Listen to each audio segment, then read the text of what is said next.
What up, everybody? It's your boy Frenchiie. Welcome back to my channel. Today I'll be teaching you guys how to soft reset your iPhone 13 Pro. So the first thing you guys are going to want to do is push the volume button up, down, continue, hold the lock button.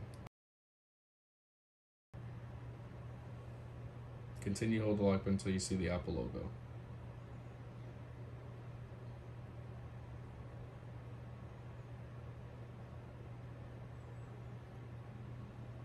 You can now release.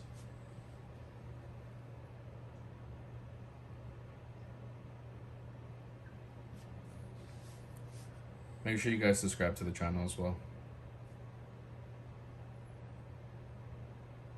I know whoever watching this is amazing anyway, so there you guys go. Your phone has been soft resetted.